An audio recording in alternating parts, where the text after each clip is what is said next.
मुल्क भर की तरह कराची में भी यौम कश्मीर के हवाले से रैलियां निकाली गईं और मकबूजा कश्मीर के मजलूम अवाम से इजहार यकजहती किया गया।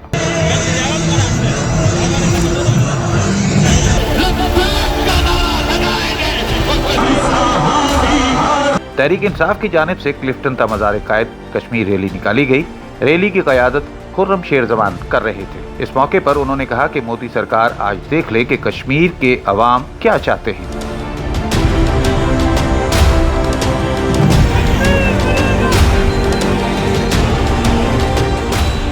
जमात इस्लामी कराची की जानिब से भी रैली का एहतमाम किया गया, जिससे लियाकत बलोच, मोहम्मद हुसैन मेहनती और हाफिज नईमुर रहमान ने खिताब किया। इस मौके पर उन्होंने कहा कि नरेंद्र मोदी ने जबरी तौर पर कश्मीर को अपना हिस्सा बनाया।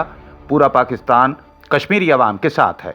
जहां आप देख रहे हैं कि मोदी सरकार ने अपने बरसर इक़्तिदार आने के बाद मुसलमानों को चैन से नहीं बैठने दिया। हमारा ऐलान है, इंशाअल्लाह हम कश्मीर पे सौदेबाजी नहीं चलने देंगे।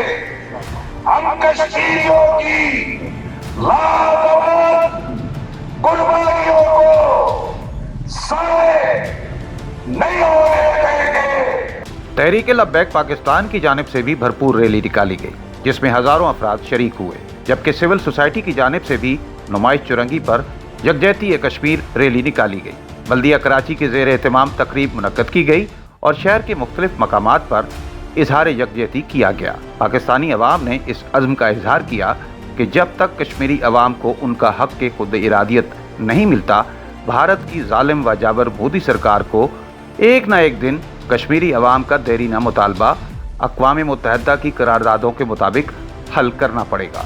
पाकिस्तानी अवाम ने इस अज़्म का इजहार किया कि जब तक कश्मीरी अवाम को उनका हक खुद इरादियत नहीं मिलता, आवाज़ बुलंद करते रहेंगे।